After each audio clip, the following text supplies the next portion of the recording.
বন্ধুরা, স্বাগত জানাচ্ছি অমর 21শে বইমেলা 2023-এ। এই মুহূর্তে আমরা আছি স্টল নাম্বার 380 এবং 381 মাত্রা প্রকাশনীতে। তো যেখান থেকে বেরিয়েছে লেখক শফিকুল ইসলামের চিন্তানুরণন এবং লোকচুরির জীবন দুটি গ্রন্থ। আমরা এখন এই দুটি গ্রন্থ নিয়ে কথা বলবো গ্রন্থ দুটির লেখক ডক্টর শফিকুল ইসলামের সাথে, যিনি কুমিল্লা সিটি কর্পোরেশনের প্রধান নির্বাহী কর্মকর্তা। আমার দুইটি বই, একটি বই আসছে নাম চিন্তানুরণন, চিন্তা যোগ অনুরণন। যেসব চিন্তা আমাদের মনের মাঝে অনুরণিত হয় অনবরত, সেই সব চিন্তার নির্যাসটুকু আসছে এই কবিতার বইয়ে। যদিও 2 লাইনের কবিতা প্রত্যেকটা, কিন্তু প্রত্যেকটা কবিতাতেই আসলে অনেক ভাবনার নির্যাস রয়েছে এখানে। আমাদের জীবনে অনেক ঘটনা ঘটে, সেসব ঘটনা আমাদের মনের মধ্যে ধাক্কা দেয় বা দুঃখ পায় বা খুব বেশি সুখ পায়। সেসব ঘটনার প্রেক্ষিতে অনেক ভাবনা আমরা দাবিত হই। সেসব ভাবনা ভাবতে ভাবতে একটা উপসংহারে পৌঁছাই। ওই উপসংহারটা যখন আমাদের বাস্তব জীবনের অভিজ্ঞতা, দিশক্তি, প্রজ্ঞার সঙ্গে মিলে, তখন আসলে একটা ফিলোসফিক্যাল আসপেক্ট তৈরি হয়।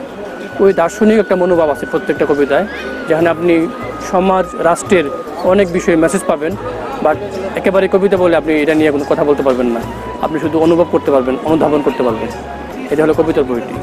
আর গল্পের বইটির নাম লোকচুরির জীবন। এই নামে কোনো গল্প নাই ওই বইটিতে, মূলত 11টি গল্প। এখানে 11টি বিষয়, বিভিন্ন বিষয় আর কি। এখানে আমাদের পরিবারের বিষয় আছে, প্রেমের বিষয় আছে, সমাজের বিষয় আছে, রাজনৈতিক বিষয়, বৈশ্বিক প্রেক্ষাপট, এমনকি রিলিজিয়নের ইস্যু আছে। আপনি যখন পড়বেন গল্পে হারিয়ে যাবেন, অথবা মনে হবে আমরা চেনা আশেপাশে কোনো গল্পই, বাট এই গল্পের মধ্যেই কোনো অনুঘটনার মধ্য দিয়ে এমন বিষয় আসছে যেখানে আপনি আপনার বাস্তব জীবনকে পাবেন। বর্তমান সমসাময়িক যে ঘটনা ঘটছে রাষ্ট্রে, সমাজে বা আপনার ঘরে, এবং এমনকি পরিবারে, প্রতিবেশীতে, সেসব ঘটনা এখানে আসছে। সব মিলিয়ে আপনি সমাজকে বুঝতে পারবেন এবং পাঠকরা অনুধাবন করতে পারবে। বিশেষ করে সুখপাঠ্য হবে, এমন হবে না যে গল্পটা শুরু করলো আর শেষ করতে ইচ্ছে করে, এমন হবে না। আমি মনে করি প্রত্যেকটা গল্প শুরু করলে সে শেষ করে উঠবে, এবং শেষ করার পরে তার মনে হবে যে শেষ হইল না শেষ, এরকম একটা অতৃপ্তিতা রয়ে যাবে। সব শেষে আমি বলবো যে প্রতিটি গল্পে সে একটা মেসেজ পাবে সমাজের বিষয়ে। এবং আমি লেখক হিসাবে যে আমাদের দায়িত্ব সমাজ এবং রাষ্ট্রের বিভিন্ন বিষয়ে ভাবা এবং গণমানুষের যেসব সমস্যা রয়েছে সেসবকে তুলে ধরা এবং মানুষের মধ্যে একটা সচেতন বোধ তৈরি করা, সেই দায়িত্বটুকু এখানে পালিত হয়েছে বলে আমি মনে করি। আমরা বরাবরই আপনার লেখার মধ্যে যে আপনার এই আঞ্চলিকতা, একেবারেই লোকাল ল্যাঙ্গুয়েজ, এরকম কিছু শব্দ এখানেও আসছে। 11টি গল্পের মধ্যে যে 2-1টা গল্প গ্রামের, সেখানে কিছু শব্দ আসছে। যেমন আমরা গ্রামে বলি গুদারা, এই গুদারা শব্দটি এসছে গল্পে, গুদারা। তারপরে এখানে আমরা বলে থাকি যে গলুই, হ্যাঁ, চোখের দিয়ে করি, এই জন্য কিছু শব্দ আসছে। এবং আমাদের যেগুলি আমাদের শুধু ব্রাহ্মণবাড়িতে ব্যবহার হয়, অন্য জায়গায় হয় না। তো অনেকেই বলেছে, আমার ওয়াইফও বলেছে যে এই শব্দ বাদ দেওয়া যায়। আমি বলছি যে না, এটা তো ওই এলাকার, যেহেতু আমি গল্পটা বলছি ওই এলাকার, এবং প্রাসঙ্গিক অনেকগুলি ঘটনা আসছে এখানে, অনুষঙ্গ আসছে। সুতরাং ওই সমাজটাকে বুঝতে হলে ওই শব্দ লাগবে। আমরা যদি আখতারুজ্জামান ইলিয়াসের তালসাব বই, খোয়াবনামা দেখি বা এরকম ক্লাসিক বইগুলো দেখি, দেখবো যে ওই সময়কার যে সমাজ নিয়ে লেখা হচ্ছে, ওই সমাজের কোনো না কোনো শব্দ বা বাক্য চলে আসছে ওখান থেকে, এটা আসবেই। এমনকি সাম্প্রতিক আপনার এই যে আরিয়াল খালিকসি, আমাদের একজন লেখক, সেখানে কিন্তু এসছে তার বরিশালের ঘটনা লিখতে গিয়ে। তো এবারে বইটিতে কেমন সাড়া পাচ্ছেন? সারা, আমরা তো নতুন লেখক, সুতরাং সারা বলতে কোনো পাঠক আসেন যারা আমার ফেসবুকে লেখা পড়েছে, আমার লেখা সম্পর্কে ধারণা আছে বা পছন্দ করে, তারাই আসছে। আর ব্যক্তিগত পছন্দের পরিচিতির বাইরেও অনেক মানুষ বই নিচ্ছে, যাদেরকে আমি চিনি না, বাট তারা আমাকে চেনে। তারা চিনে আমাকে ব্যক্তি হিসাবে না, তারা চিনে আমাকে লেখার মাধ্যমেই। তো ওইটা আমার ভালো লাগে যে তারা ওই লেখাটুকু পড়েছে, কোনো লেখার স্মৃতিচারণ করে। আপনি যেমন বললেন যে একটা শব্দ, তারা স্মৃতিচারণ করে এসে বলে স্যার আপনার ওই লেখাটা পড়ে বা ওইরকম লেখাগুলি পড়ে এসে। আমাদের একজন ডিএসও আজকে এসছে, উপসচিব, সে আমি পার্সোনালি চিনি না, সে আমাকে চেনে না, বাট সে আমার লেখা পড়েই আগ্রহী হয়েছে এবং বই কিনতে আসছে, এরকম হয়েছে। তো ওইটাই আমার ভালো লাগে, আমি মনে করি।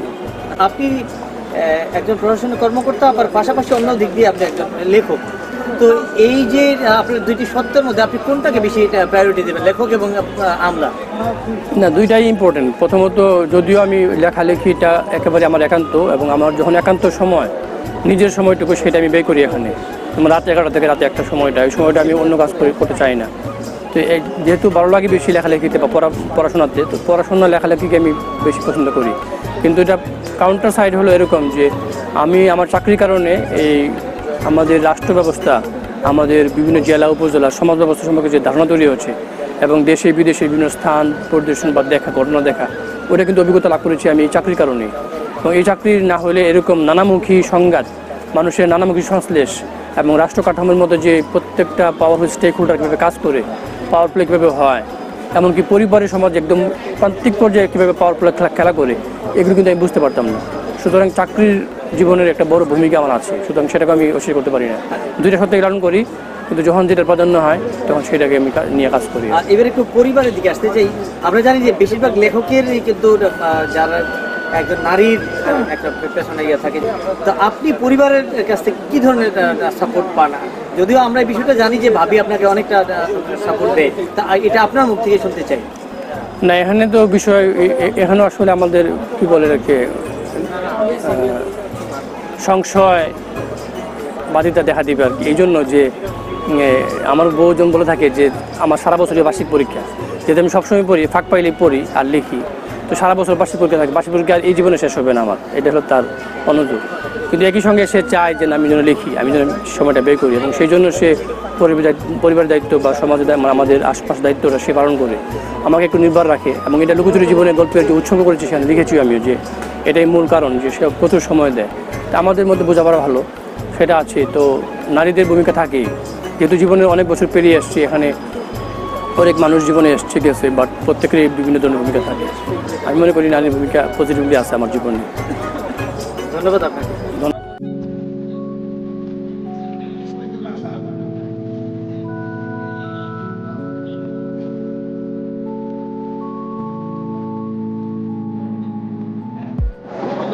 আপনি যদি যে প্রকাশিত দুটি বই সম্পর্কে আপনার আসলে ওনার দুটো বই, যেটা আপনার হচ্ছে চিন্তা অনুরণন, আর একটু হচ্ছে লুকোচুরি জীবন। এই লুকোচুরির জীবন, এই দুটি বই আজকে মেলায় এসে, যেহেতু উনি আমার গ্রামের, আর উনি তো শুধু গ্রাম কেন্দ্রিক চিন্তা করেন না, ওনারা চিন্তা করেন যে একজন কবি এরা সবচেয়ে বিশ্ব নাগরিক, ওনার জাতির সত্তাকে যখন বিশ্বাস করে, সারা পৃথিবীর সমস্ত মানব জাতির প্রতি তাদের মানবিকতা। তা এখন এই লুকোচুরির জীবনে এই বইটা, এই লুকোচুরির জীবন বইটাতে আমরা এটা পড়ে আমরা এরপর সমালোচনা করতে পারবো। আর কবিতার ব্যাপারে অতীতে বলি, উনি যে কাব্য দ্বারায় যে স্বতন্ত্র যে ধারাটা, এটা এখনই কবি শফিকুল ইসলামের এতে এখনই আসে না, আসবে দিন দিন। তবে উনি একটু প্রথা ভেঙেছেন মানে সবাই যেভাবে চিন্তা করেন কবিতা নিয়ে, ঠিক উনি কবিতার যে বিষয়বস্তুর ক্ষেত্রে ওনার বৈচিত্র্যতা আছে, এবং প্রথাগত চিন্তা থেকে উনি একটু বাহিরে, আমি যতটুকু পড়েছি। আরেকটা বিষয় হচ্ছে যে ওনার জীবনকে উনি, আমরা মনে করি উনি একজন উচ্চপদস্থ অফিসার, বুধ জীবনকে এত গভীরভাবে দেখেননি। উনি গ্রামের ছেলে, গ্রাম থেকে উঠে আসা, গ্রামকে দেখেছেন, শহরকে দেখেছেন, বিদেশকে দেখেছেন, যার করে চিন্তা অভিজ্ঞতা এটা অনেক শানিত। আর একটা বিষয় হচ্ছে যে ওনার যে উপমা, উৎপ্রেক্ষা বা রূপকের যে ব্যবহারগুলো, এই ব্যবহারগুলো শব্দচয়ন আমার কাছে ভালো লেগেছে। এবং শব্দচয়নে উনি কিন্তু ওই সংস্কৃত বহু শব্দের উপর নির্ভরশীল না, উনি বেসিক্যালি আমাদের সাধারণ যে শব্দগুলো, অর্থাৎ লুকোজ শব্দ কোনো কোনো ক্ষেত্রে আসছে, এই শব্দগুলো মিশেলেই আমাদের প্রচলিত সমাজের ইয়ে থেকে। আবার কোনো কোনো ক্ষেত্রে মনে হয়েছে উনি প্রত্যয় শব্দ নিয়েছেন, প্রত্যয় শব্দগুলো ওনার এখানে এসছে। আবার উনি আমাকে মনে হচ্ছে যে অতীতে, সুদূর অতীতে নিয়ে গেছেন, বর্তমানের বাস্তবতাকেও, সমকালীন চিন্তা ভাবনা এবং সমকালীন সমস্যাগুলোকেও কবিতায় এসেছে। এই বিষয়গুলো আমার কাছে খুব স্পষ্ট, এবং আশা করি উনি ভবিষ্যতে লিখতে লিখতে একটি স্বতন্ত্র স্টাইল গড়ে উঠবে। কারণ আপনি চিন্তা করেন রবীন্দ্রনাথ, নজরুল, পরবর্তী যে কবিরা এসছে, প্রতিটা কবি যদি তাদের স্বতন্ত্র স্টাইল নিয়ে না দাঁড়ায়, তাহলে এটা হয় না।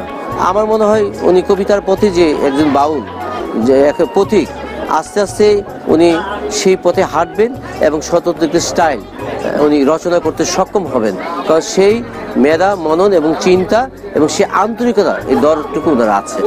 আমরা ওনার লেখায় কিন্তু মাঝে মধ্যে আপনি একটা আঞ্চলিকতার কথা বলছেন, লোকজ, কিন্তু আমি দেখছি একেবারেই লোকাল ল্যাঙ্গুয়েজ যিনি, আমার মনে হয় এটাও একটা সাহসের ব্যাপার যে ভাষার তার লেখার মধ্যে একেবারে স্থানীয় ভাষার যেটা পুঁথিগতভাবেই বা অনেক কল্পনা করা যায় এরকম ভাষা নিয়ে এসছে, এটাকে আপনি কিভাবে দেখবেন?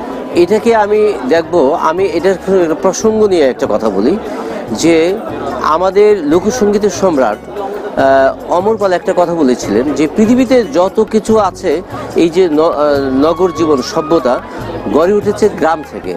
আসলে লোকজ জীবনের উপর ভিত্তি করে সব রচিত। লোকজ গানের উপর লোকজ সঙ্গীত বা ক্লাসিক্যাল মিউজিক আস্তে আস্তে ডেভেলপ হয়েছে। ঠিক লোকজ জীবনের উপর দাঁড়িয়ে আমরা আমাদের জীবন। সুতরাং উনি তো যেহেতু লোকজ জীবনকে ধারণ করা মানে কি, যে আমার দেশকে ধারণ করা, আমার দেশের প্রান্তিক মানুষকে ধারণ করা। উনি কৃষক দেখেছেন, শ্রমিক দেখেছেন, 12 জাতের মানুষ দেখেছেন, 12 জাতের মানুষ দেখে এই শহরে উঠেছেন। সুতরাং এই লোকজ জীবনকে উনি শিল্পিতভাবে ওনার কবিতা উনি এনেছেন, এটি স্বাভাবিক। আমি দেখলাম যে উনি স্পষ্ট করে লিখছেন যে নাইলা ক্ষেত্রের লাই, এই যে একটা ভাষা, এটা আমি আমার কাছে এতটা আমাকে টানছে, যেটা আমি হয়তো এটাকে পাট ক্ষেতের এভাবে বললে হয়তো এতটা টানতো না আমি আমার ওই আঞ্চলিকতায়।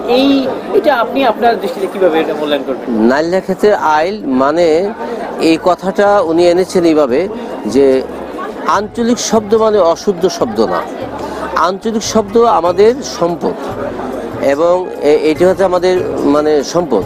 এবং আঞ্চলিক শব্দ এটা হয়তো প্রমিত উচ্চারণে আমরা ব্যবহার করি না, কিন্তু কবিতার প্রয়োজনে, কবিতার অনুপ্রাসের প্রয়োজনে, তার বিন্যাসের প্রয়োজনে বা বিষয়ের সাথে মিলাতে গিয়ে, এবং উনি জীবনটাকে কি কোন জায়গা থেকে দেখছেন উনি সেই দিকে চিন্তা করে এই নাইলা ক্ষেতের জীবন আর বিভিন্ন শব্দগুলো ওনার কবিতা হচ্ছে। পুঁটি মাছ বা ওই যে বক বা বিভিন্ন শব্দগুলো আছে না, শব্দগুলো কবিতায় এসেছে।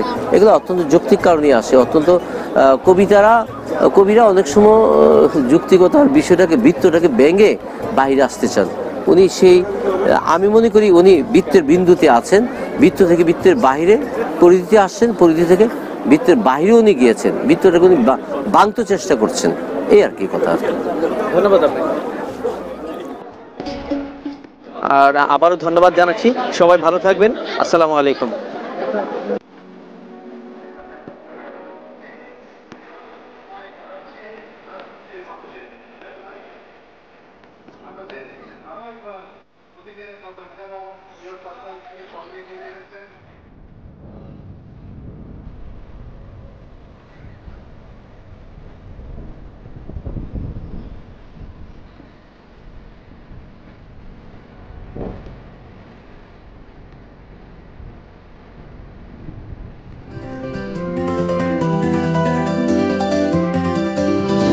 ঐতিহ্য টিভি, ঐতিহ্যের খোঁজে। আপনারা দেখছেন ঐতিহ্য টিভি, থাকুন ঐতিহ্য টিভির সাথেই।